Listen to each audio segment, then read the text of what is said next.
Am I free to go? I guess I am. All right, welcome everyone. My name is Letitia Scott, and I'm proud to moderate today's Ward 7 Councilor Candidate Forum, which is hosted by the Democratic Ward Committee here in Ward 7 in Somerville.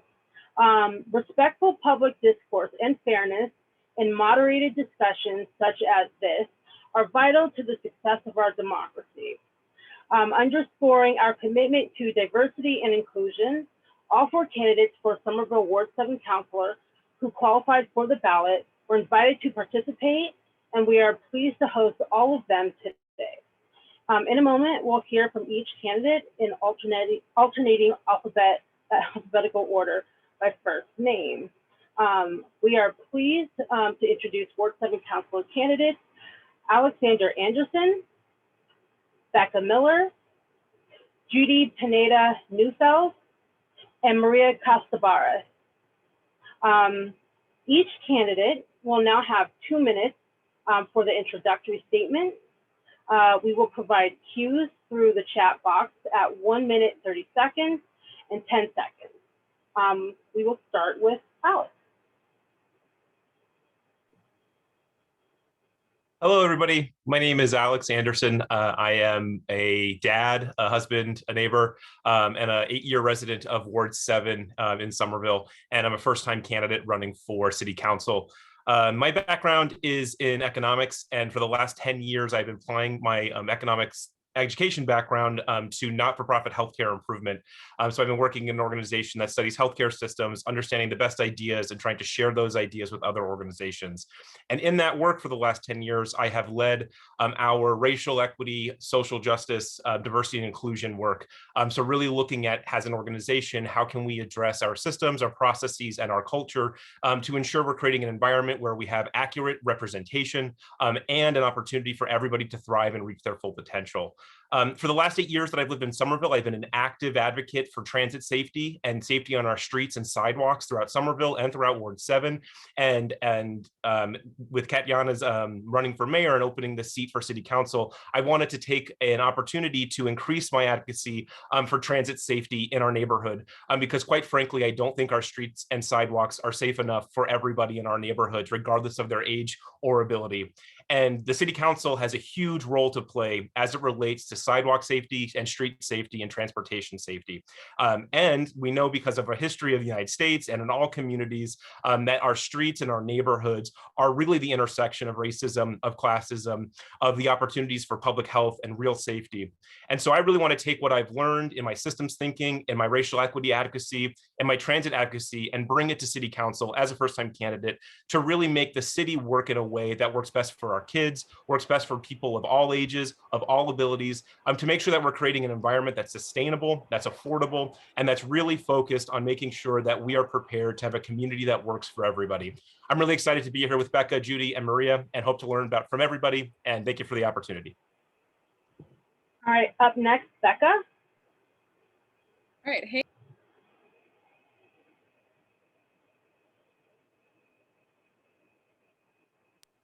All right, sorry again. Hey all, I'm Becca and I've lived in Somerville for 5 years. I moved to Somerville because it's a dynamic, awesome community and a very active place to live, as everyone knows. I grew up in the suburbs in Chelmsford, Massachusetts, in a Jewish family and a congregation where Tikkun Olam, or healing the world, was taught as a core tenet. To me, healing the world means that we each have a responsibility to each other to mend harms and build the world that we deserve now. In my job, I work to build food security and justice with low-income families and farmers.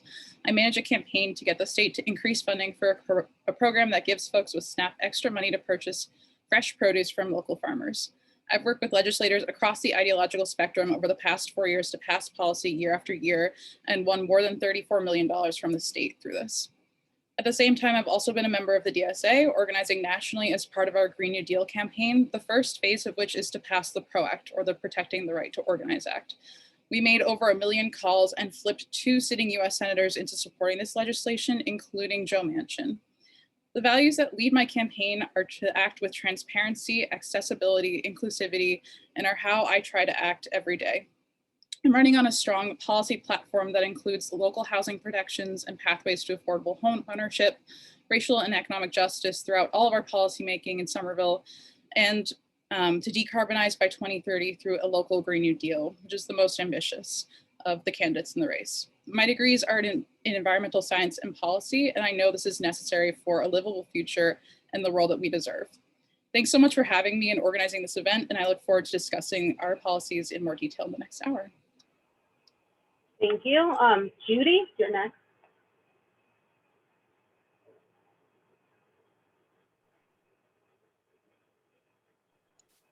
All right, thanks so much, Letitia. And thank you all so much for being here, and to the organizers for helping organize this forum. As an elected member of the Ward 7 Democratic Committee, I'm grateful for the hard work it took to plan today. So thank you. My name is Judy Pineda Neufeld, and I'm running for Somerville City Council here in Ward 7. I'm a Mexican-American and Jewish woman, and the proud daughter of 2 immigrant parents who raised me to honor and celebrate my roots. My roots, like mi abuelita, who was born in Mexico City and raised 9 children there with love, strength, and compassion. And my nanny, who spent her teenage years in hiding during the Holocaust, keeping her siblings safe while the world outside was at war. Passion and persistence, I think, is just a part of my DNA. I'm running for city council because this moment demands bold leadership, and the neighborhoods of Ward 7 deserve a city councilor with both the lived and professional experience to take action on our common challenges from day one. Most recently, as the head of the Immigrant Services Unit under Somerville's COVID operations, I've been working side by side on vaccine access and equity for those most impacted by the crisis. I set up a partnership with the Massachusetts Immigrant Collaborative, which allowed us to book more than 300 vaccine appointments for our immigrant neighbors at the Reggie Lewis Center and make sure that we could provide free transportation to that appointment. As your Ward 7 City Councilor, I'll continue to amplify the voices of those most impacted. I'll fight for an equitable COVID-19 recovery plan that brings additional relief to small businesses and those still out of work. I'll fight for more affordable and accessible housing by passing a fair housing amendment, and will support the needs of the tenants during the Clarendon Hill redevelopment. I will pursue policies for safer walking, biking, and transit access for all, and will pilot a fare-free bus program. Fighting for equitable access, it's not just a buzzword for me, it's the way I lead. And I'm looking forward to bringing this perspective to the Somerville City Council. Thank you. Maria?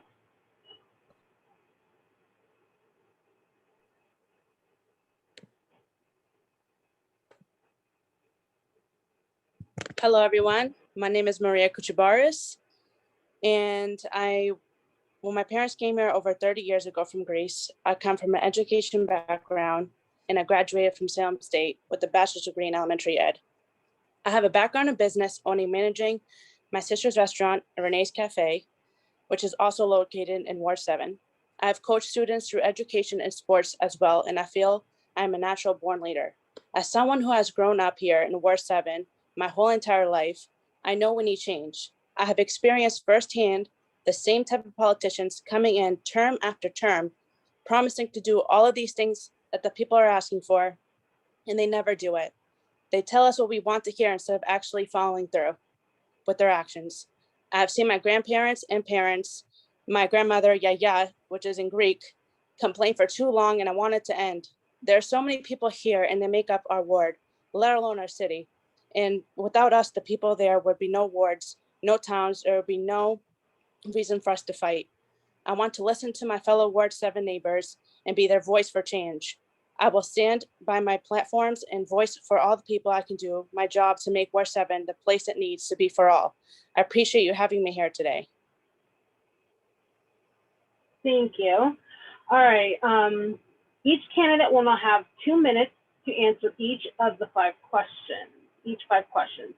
All questions were crafted with neutral wording to avoid bias, and will be presented to each candidate. As noted earlier, we will provide cues through the chat box at 1 minute, 30 seconds, and 10 seconds. We look forward to a lively, in-depth discussion about issues important to Ward 7 Somerville. So let's begin. All right, our first question is about the pandemic.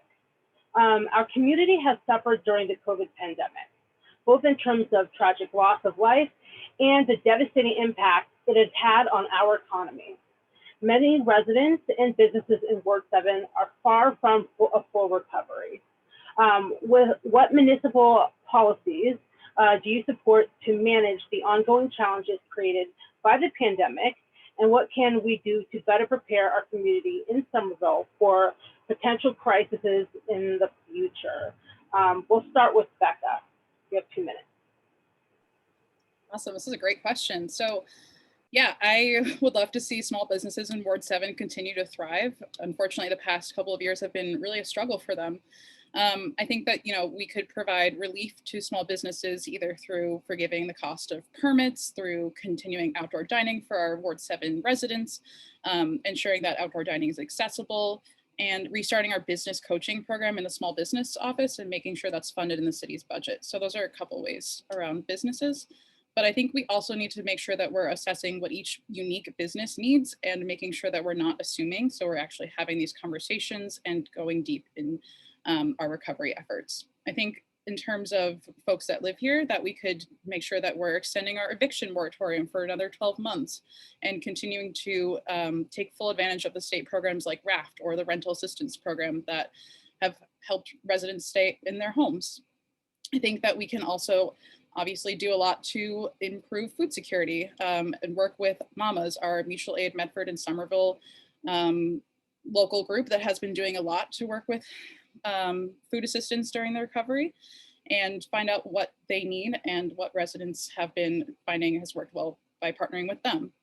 I think in general, in ways that we can better prepare our community for potential crises, we're seeing, pretty extreme temperatures right now from the climate crisis. There's like more than 10 days over 85 degrees before July 1st. So I think, trying to do all we can to decarbonize rapidly by 2030 will help us be more prepared for potential crises in the future, as well as create robust plans for either potential pandemics or potential crisis moments with equitable recovery in mind would be something that I would love to advocate for. Thank you. And now Judy.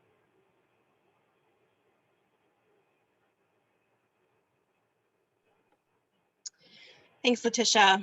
I really appreciate this question. I've been working every single day for the last 15 months on COVID relief for our neighbors in Somerville that have been disproportionately impacted by this crisis. As the head of the Immigrant Services Unit, I work directly with our frontline staff that are providing access to critical resources like rental relief, food resources, financial support, utility assistance, and other critical services to thousands of our immigrant neighbors. The pandemic isn't over just because so many of us are vaccinated. Rather, the impact of the crisis and economic recovery here in Somerville is going to take years. We must work together in this community on an equitable COVID-19 recovery plan, one that focuses on those most impacted, like our small businesses, 23 of which have closed in the last year, and we must unite to make sure we don't lose any more of our beloved local businesses. Like Becca mentioned, we need to implement permit and fee forgiveness that's permanent for outdoor dining to make sure our restaurants can recoup some of the revenue they lost during the pandemic and offer greater technical assistance and support for businesses learning how to develop online services. We also need to support those still out of work, those struggling to pay back rent, pay back medical bills for when they were out of work during the pandemic. So investing in flexible relief funds, more than just RAFT, because RAFT isn't the answer. We need to make sure we have flex relief funds for folks who might be subletting or have other challenges accessing RAFT. We need to extend the eviction moratorium beyond just month to month, which is what's happening now, and commit till the end of the year, if not more, and increase our utility assistance and other financial resources to families who are still struggling. This is one of the most important issues facing our city. And with my experience working on COVID relief and vaccine equity, I will bring a unique perspective to the City Council. Thank you. Maria? I care deeply about the COVID, especially this whole entire pandemic. The comeback, especially as a small business owner myself, I feel as though we lost way too much. We have to make adjustments we never thought we could have to make. As a restaurant owner, I want to allow more outdoor seating, as well as working with them on permit pricing so they can afford permits, allowing them outdoor seating as well. I also want to help residents who have become homeless because of this pandemic to get back on their feet. I plan to work with local food banks to provide food to people who have struggled throughout this whole entire pandemic. I also want to create a COVID team to help bring resources to our people to help to come back from this pandemic. We lost too much and I want us to come back thriving. Thank you. And now Alice.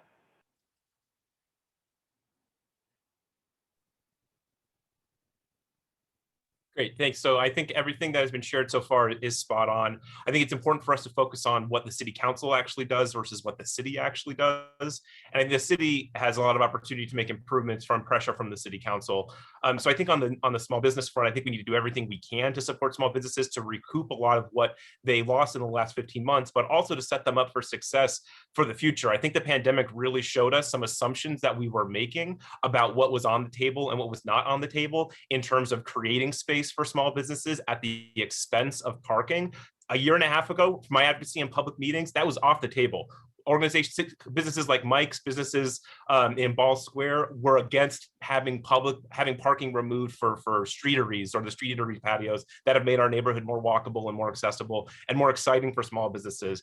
And so I think we have a lot of assumptions that used to be the standard that are not the standard anymore. So I think we really need to lean into that. What can we do to create more real estate for small businesses to engage in selling their goods to the public and to create the feel that makes our neighborhood feel more walkable? I also think we need to focus on the people who are living in our community, both those who are experiencing homelessness because of the pandemic and those who are experiencing housing instability, whether that's threat of eviction. So I agree that we need to extend the eviction moratorium much longer than the end of the year. As Judy mentioned, the recovery is going to take a long time. And we need to make sure that we're providing the right relief in the types of ways that we can eliminate the fee collection, eliminate the types of pressure that goes into landlords, that goes into small businesses, that goes into individuals who are renting. And I also think we need to think about what's happening in terms of transportation. The shared streets pilot that happened last summer was amazing for making our neighborhoods more walkable and more accessible for people. If thinking about people who are in wheelchairs or who need walkers or any type of walking assistance, our sidewalks aren't great. And the shared streets pilots created a lot more avenues for people getting around our neighborhood. So we really need to look into that and have the effort to expand that to make our neighborhood more accessible. Thank you. All right, our next question is about city revenue. Let me rephrase that. Actually, no. The next one is about housing. Housing in Somerville has become increasingly expensive in recent decades.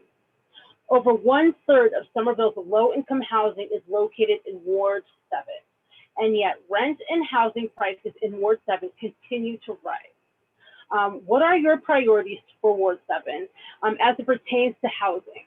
Do you feel there are any housing developments or neighborhoods in Ward 7 that are overlooked? We'll start with Judy. Thanks, Letitia. Yes, housing is the #1 issue I hear about when I go door to door and talk to neighbors. First, in terms of issues facing our ward, there's so much, as you know, happening at Clarendon Hill in terms of the redevelopment. And I've been really inspired by the Tenants Association and their work to ensure that their needs and demands were met as the agreement was being developed. So in particular, I'm glad residents will have the right to return, and I'll work directly, if elected, with the Tenants Association to make sure that the developer follows through on all those commitments they made during the redevelopment. Additionally, things like maintenance of the property and buildings over at Clarendon Hill and the towers is incredibly important. In terms of increasing affordable housing across the ward, I'm interested to see greater density around new Green Line stops. So potentially one day when we have Route 16 Green Line stop, when it gets extended into Ward 7 and the surrounding neighborhoods, we can have greater density there with higher inclusionary housing requirements. But I also think we often forget to talk about long-term housing stability, which is one of the things I want to work on if elected. So we already mentioned extending the eviction moratorium and adding additional rental relief funds that are flexible, but also expanding our Office of Housing Stability, making sure they have what they need to keep folks in their homes, developing a right to counsel program, because we know that tenants are twice as likely to retain housing with an attorney. So keeping people in their homes is incredibly important. Developing more housing for the extremely low income. Those are at or below 30% AMI. And frankly, I think we need to simplify the inclusionary housing process. As someone who's worked directly with folks trying to navigate that during the pandemic, it's quite unwieldy. And it's all in English. So making sure that the management companies offer translated documents, they offer language capacity for the recertification process, are all parts of a housing platform that I would run on. Thanks. All right, next up, Alice. I'm sorry, Maria. Go ahead, Maria. I've gotten very close to many residents who are living at bare minimum, especially in Clarendon Hill, who do not have the necessities they need, especially the elderly. Some are not given enough space for their family size, which is something I want to work on. I want to do whatever I can to get the Clarendon Hill up to code and create a better environment for them, as well as make them feel safe. Keeping a roof over low-income families is very important, and I would love to get more affordable housing up everywhere in Ward 7. Thank you. Alex?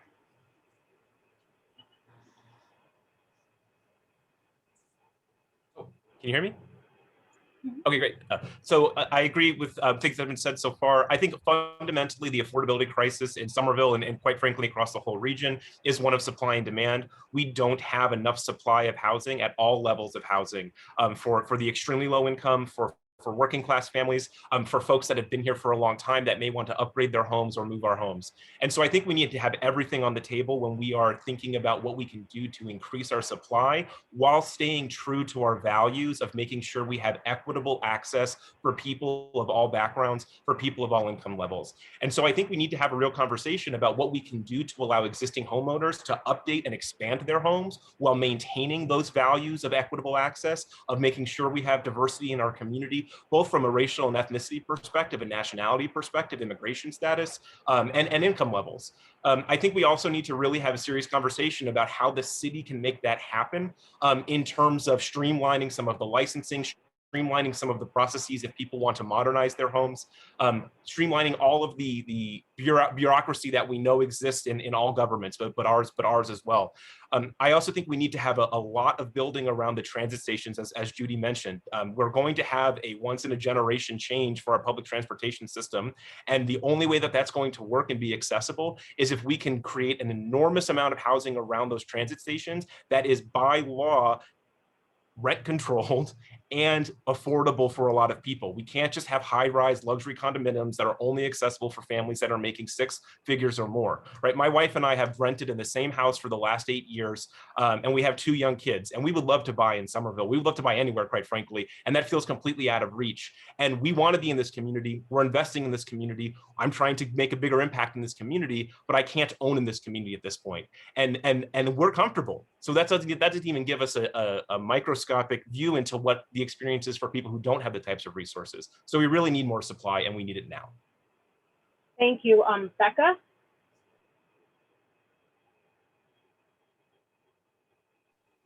Yeah, like some other folks have already mentioned, housing is the #1 issue I hear about, whether it's someone who's retired and wants to stay in their house, whether it's a student who wants to stay in the community after they graduate. Everyone talks about housing. So I agree with what's already been said about building more dense transit-oriented housing, increasing our inclusionary housing requirement to 25%. I'd also like us to support both the Office of Housing Stability and the Somerville Community Land Trust with resources so that they can put houses into either the 100 Homes program or the CLT and take them off the market for the long term. I also think that we need to pass and fund tenants' right to counsel, since tenants don't currently have the right to counsel when they're facing eviction. Pass just cause eviction, which would prevent folks being unnecessarily evicted from their homes. Creating more deeply affordable housing and reforming our zoning to be more accessible. Right now, we only allow an accessible entrance to be on the side or the back door, which is inherently discriminatory. And I think we need to build as a city towards rent control at the state level and work with folks across Greater Boston to get this done. And Somerville also has, or had in 2019, around 1,900 empty units. So I think we could work to incentivize filling those empty units and making sure that we're using all of the housing that we currently have. Clarendon Hill, I went door knocking this past weekend, and the redevelopment process was also the #1 issue that got brought up to me when I met with folks. It just seems like, folks are having a hard time getting in touch with the developer, and we need to really fight to make sure that folks are having accessible interactions with them that aren't just reliant on Zoom.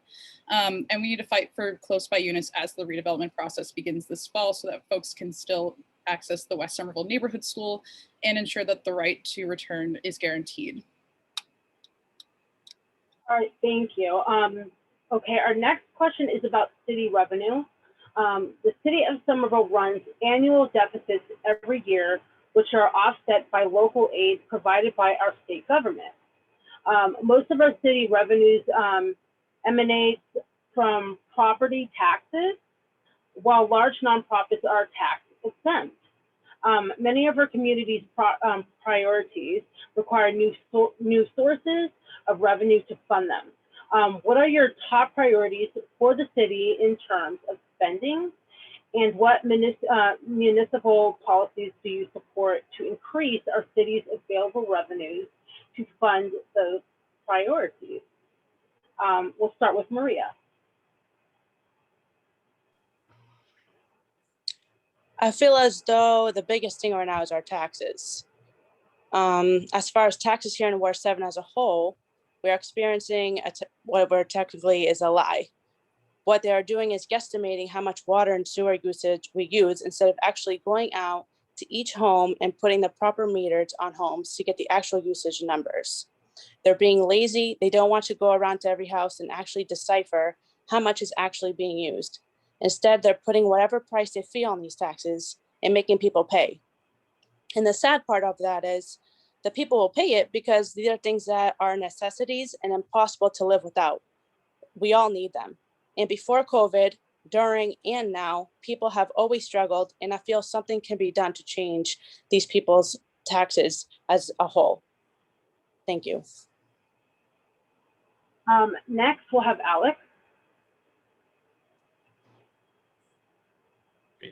Thanks. So my philosophy when it comes to taxes at all levels is you want to tax the things you don't want and don't tax the things you do want. And so I think from the city council perspective, we want to create an environment where there's more building of affordable housing, more building of housing that is rooted in our community. And so I want to explore things like the city council passing tax laws that affect outside of Somerville developers who want to build condominiums that are only accessible for high-income families and have lower taxes and fees for folks who are rooted in the community, who are building units that are going to be accessible, that are going to be reachable for lower income families and middle income families. I also think the city council in Somerville has a huge opportunity to engage with the city council in Medford to think about creative ways that we can engage with Tufts on more extensive pilot programs. So for example, many Tufts students live in Ward 7 and create a lot of vibrancy and life in our community, which is great. And at the same time, oftentimes are only in our community for a few years at a time. And so it would be really great to engage with Medford, the city of Medford, and engage with Tufts to explore how we can accelerate on-campus housing being built, high-density housing being built on campus, and engage with Tufts to incentivize or even require more of their students to live on campus to create more housing availability in Ward 7 and more affordable housing in Ward 7. In the same way, I think we need to think about other ways that we can engage Tufts and some of our other large institutions that may be tax exempt in our community, including religious institutions, to think about ways that they can support our community from an affordability perspective. I also think we need to have a real serious conversation about some of the zoning things that we talk about in terms of parking minimums in our developments. We know that parking minimums create higher costs for housing, and getting rid of them actually makes the housing more affordable. In Somerville, we don't collect enough revenue from the things that are killing us. Cars in our community are killing us every year, both when they hit our pedestrians and people on bikes, and in terms of the toxic fumes that they're releasing. And we're not taxing that type of externality enough. Thank you. Becca? Yeah, so I think, we can work to create strong community benefits agreements with large developers like Union United has really shown as a case study for this city. We need to make sure, the city's land isn't really going to get any less attractive to developers. So we need to make sure that we're doing all we can to get as much out of them as possible. So that could include, getting an agreement from large developers to fund a green fund like we have with the city's tree fund right now. So if you cut down a tree in Somerville, you need to put some money into it or replant a tree. Why don't we do the same thing for new development with green space? We can also make sure that we're increasing linkage fees on commercial development to support all of these new programs that the city wants to do and should do. And like Alex has just said, we need to make sure that city council is advocating strongly to the mayor's office to have a strong pilot agreement with Tufts. This could really depend on a number of things, but we need to make sure that this agreement works for Somerville and not just for the university. We need to make sure that it includes the amount that we really deserve, and make sure that it's not on the backs of the students and the workers that power Tufts, and really includes them as really part of a vibrant community. So I think those are a couple ways that we could increase our city's available revenue. All right, thank you. Judy? Yeah, thanks so much for this question. You've heard already a little bit about some of the spending priorities, from housing to transportation, a fare free bus program, open and green space. And so that's a common question. How are we going to fund it all? I agree with what was said already about Tufts and renegotiating the pilot to make sure it works for Somerville and that we get more out of Tufts and their pilot agreement. But there's a couple of other sources of revenue I want to mention. One is Somerville's about to permit 7 new biotech buildings outside of Union Square. So that's going to bring in millions of dollars of new revenue to the city. And so thinking about smart development is a core tenet here of understanding where we're going to pay for all of the things we want to do in the city. The second that hasn't been mentioned is all the ARPA funds that are coming in. So we're going to get $60 million or more as a municipality, and how we spend that.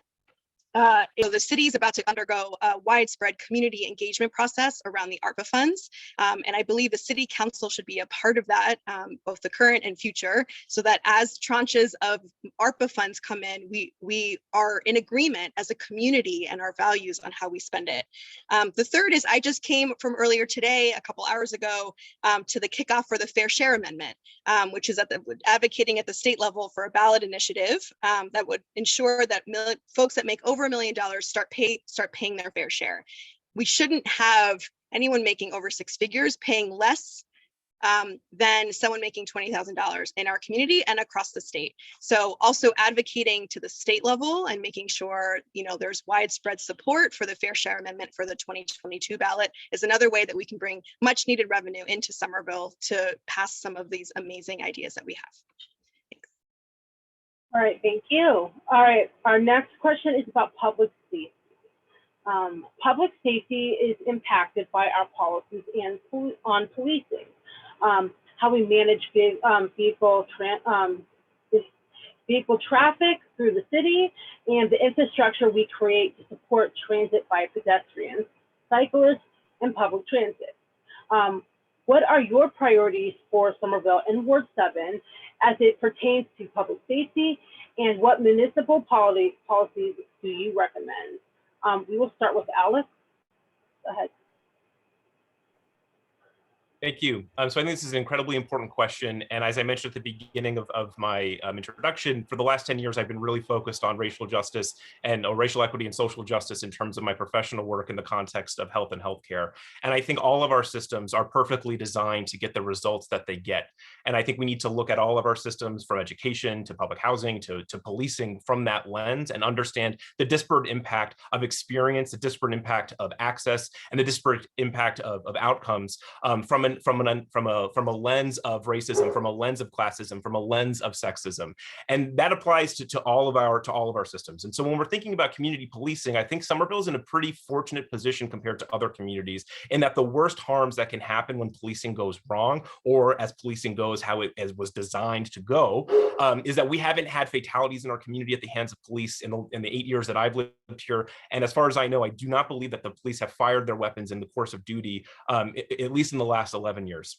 And so I think we really need to have a deep dive into what are the interactions that our police are having, and what are the disparate impacts of people of color, of women, of people living on low income, or of different immigration status, to understand where the real challenges are, and not just focus on police killings, because that's fortunately something that's not happening in our community.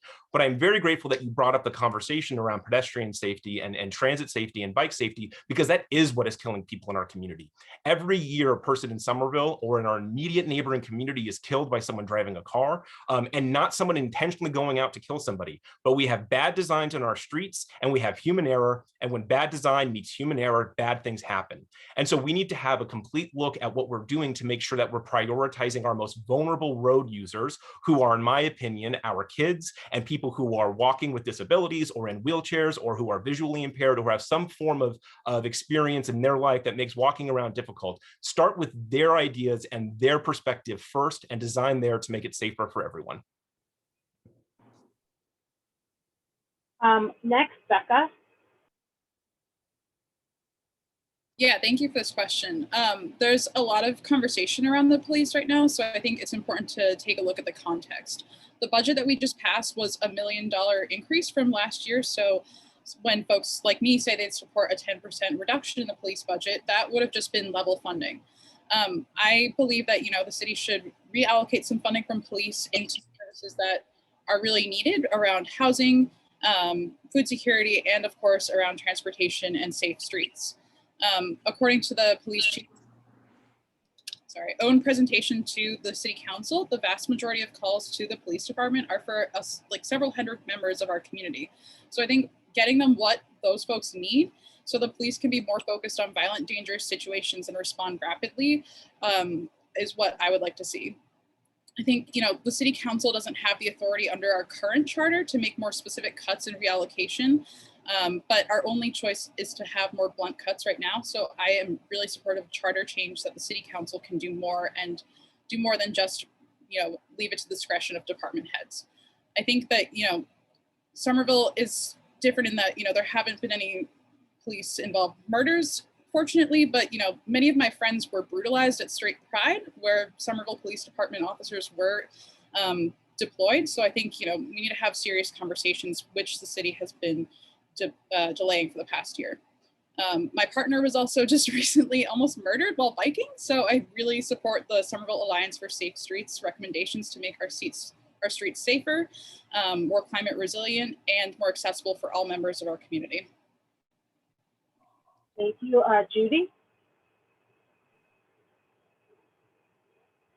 Thanks. I'm sorry to hear about your partner, Becca. That sounds really awful.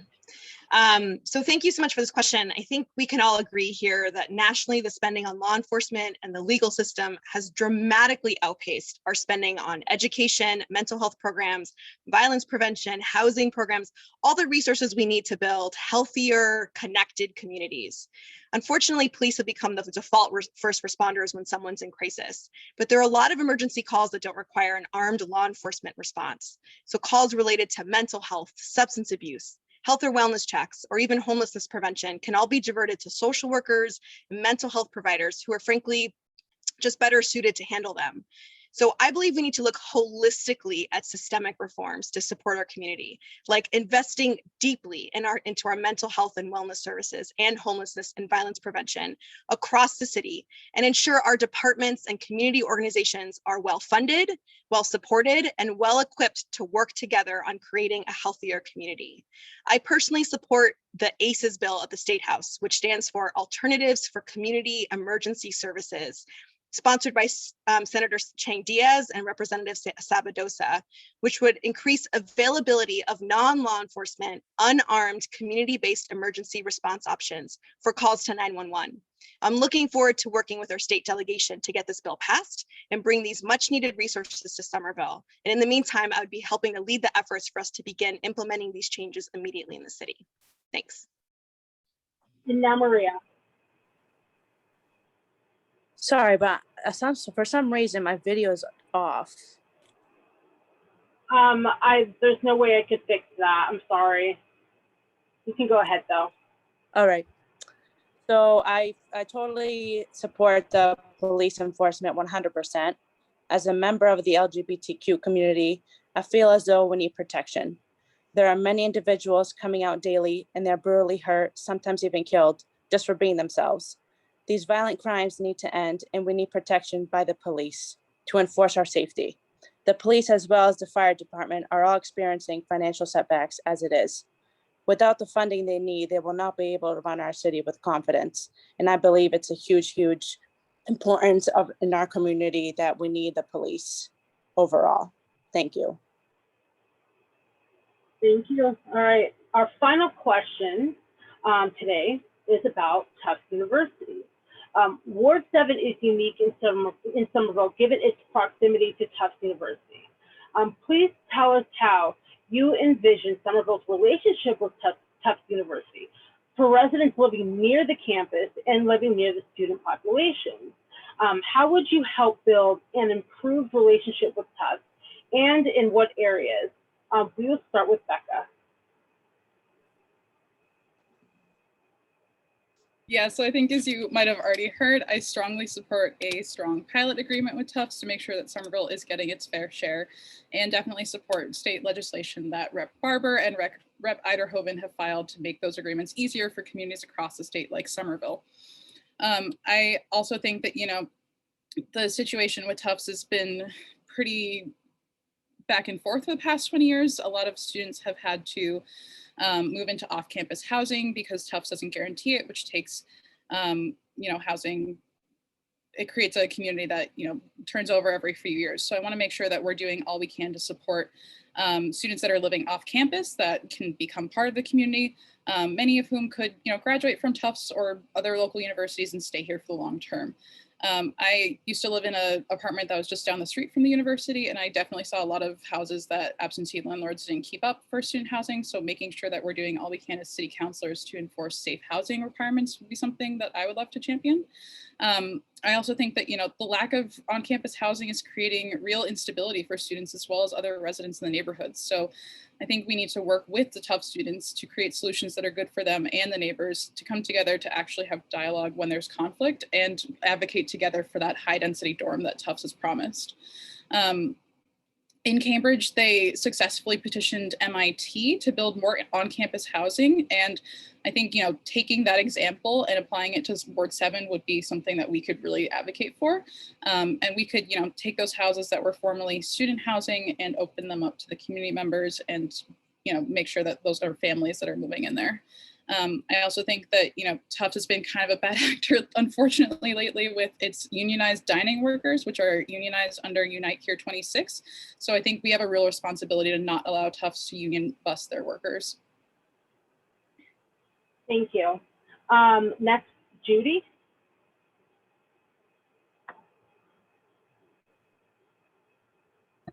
Okay, thanks.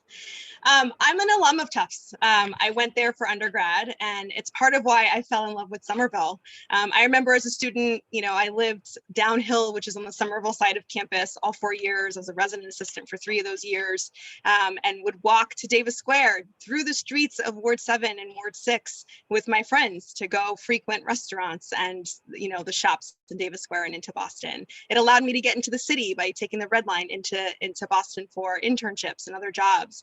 So I appreciate some of the vibrancy that Tufts brings to the ward, and also understand the tension that exists between students and some of the folks, longtime homeowners that live in this ward. So I'm glad to see Tufts make a commitment to building more housing. That's been a huge issue in the ward as more students move in and off campus. Longtime residents and families are moving out because housing prices are increasing. So making sure Tufts makes good on that promise and accelerates that timeline for construction. Agree also is what's been said already around renegotiating our pilots. We get a fair share from Tufts as well. But I appreciate one of our neighbors over on Raymond Ave that has pulled together a brochure of much needed information on Somerville resources, tenant rights, phone numbers of neighbors nearby. And he goes leaflet every September, meets the new students that are moving in, builds a relationship with them so that if they want to have a party on a Saturday night, they know who to call. They have each other's phone numbers in case they might see rats in the neighborhood. All the quality of life issues we know are really critical in Somerville. And so really building relationships with the students and the homeowners and the longtime residents of this ward is critical. And I really appreciate that kind of community organizing approach. And it's something we could take across the ward as well. Thanks. Thank you. Maria?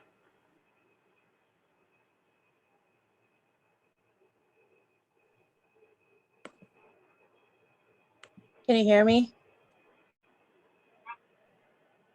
Perfect. So as someone who lives near Tufts, I feel as though we need a level of respect, like Becca said earlier. I do want students to be able to have housing.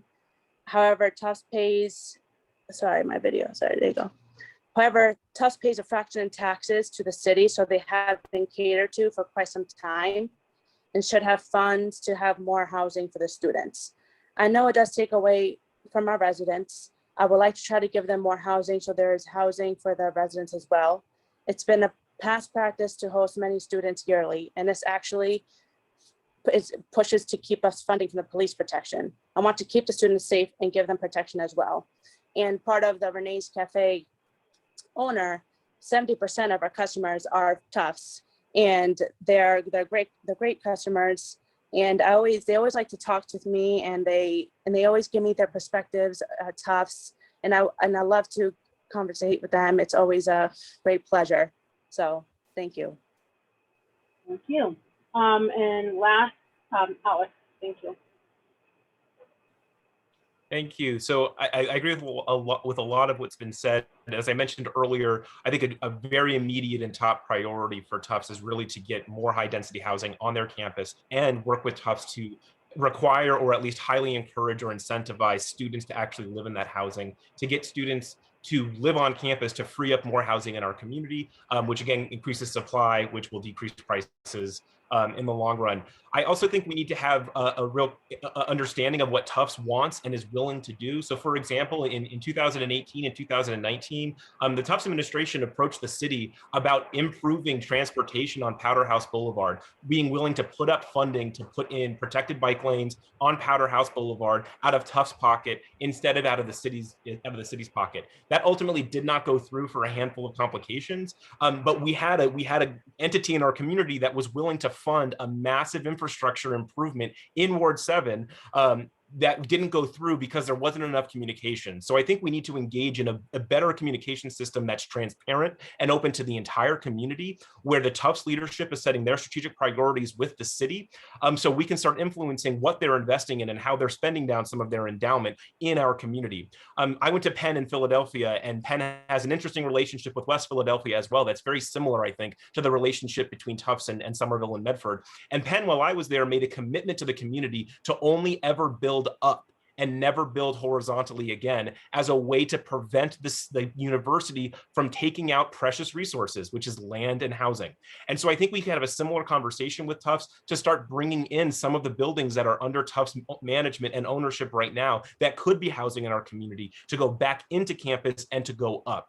I also think we need to have a conversation about the people who are working on Tufts campus to make sure that they are protected with good wages, and also understand how they are parking and where they are parking. A lot of parking in Ward 7 around Tufts is our Tufts employees, and that's something that's not going to our community members. And so we need to have a. All right, thank you, Alex. All right, so we are done with our questions today. Now each candidate will have up to 1 minute to deliver a closing statement. We will start with Judy.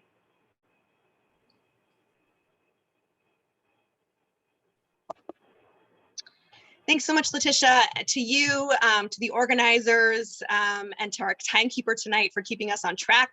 Again, I appreciate the hard work of Democratic committees across the city working to elect Democrats up and down the ballot. I'm an elected member here in Ward 7 and was an elected member in Ward 3 when I lived in Prospect Hill. But I've also been working for the last 15 years on electing progressive Democrats in Somerville and across the country.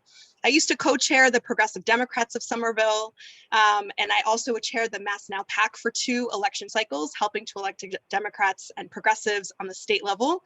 And I also recruited and trained thousands of women through Emerge who are interested in running for office, and really proud that all of the women who represent us here in Ward 7 are Emerge women.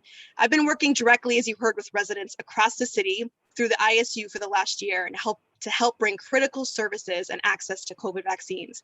And I'm running now for City Council to bring this unique perspective to the City Council and continue to advocate for our Ward 7 neighbors. So thank you again for having me. Thank you. Up next, Maria, your closing statement. Thank you, Letitia, and everyone who helped make this possible this evening. I feel as though with my past leadership skills, I can help listen to the needs of the people to bring them what they need. I overall care deeply about the city and our community, and being a lifelong resident in Ward 7 has helped me accomplish many things. I understand what the people need, and I want to make the changes as a team, as a whole, as one unit. We can work together, and I think that in the long run, we can all make a whole great unit. I appreciate you all tonight. Thank you for having me. Thank you. Alex, you're next. Great. Thank you. Thank you, Letitia. Thank you, Tony, Justin, Jim, and everybody for organizing today. It's been great. This is my first time running for office, so these forums have been super fun to hear from the other candidates and, quite frankly, learn a lot from all of them and hear what matters to the community. When I think about Ward 7 specifically, we're, I think, the most residential, densely populated ward in the city of Somerville. Our big institutions are some of our businesses like Renee's, like those in Ball Square, but also our publicly supported housing and also our massive bus transit station on Broadway. And so when I think about what we need to do for Ward 7 is we need to make our neighborhood work from that perspective. We're an entry point for a lot of the surrounding neighborhoods to get into Somerville. And I don't think we're doing enough to make our streets and sidewalks safe. And those are what connects all of our businesses, all of our residents, and our neighborhood to the rest of the neighborhoods. As the only parent that's running in this race, I have a deep commitment to making sure our city can work for our future and for our kids. And I'm very excited to see what we can do together. Thank you. Thank you. And lastly, Becca. All right. Again, thank you so much, Letitia, Justin, Tony, and our timekeeper, Jim. I really appreciate all of the work that y'all put into making this event happen, and to the attendees for listening for the past hour. As you've heard, I'm running because the climate crisis can't wait. We're seeing today what the impacts are of 1.1 degrees Celsius of warming are, with multiple days over 85 before July. I'm pushing to decarbonize by 2030 through a Somerville Green New Deal. And we also can't wait to address our housing crisis. We need strong local housing protections, transit-oriented dense housing, and pathways to affordable homeownership. My experience listening and working with people across the ideological spectrum in my day job makes me a unique and ready candidate for this role. You'll know where I stand. My commitments are to build and lead with transparency, accountability, and accessibility. I hope I can earn your vote in this endorsement process and in September for the Ward 7 City Councilor. Thank you. All right, so thank you all for participating in today's forum and for a lively discussion. Your participation is vital to our democracy. In the coming days, the elected members of the Democratic Ward Committee in Ward 7 will vote and announce their endorsement decision for Ward 7 Council in early July. Please remember to vote Tuesday, September 14th. Thanks again to all of you, and may God bless Somerville. Bye, everyone. Have a good night. Thank you, guys. Bye.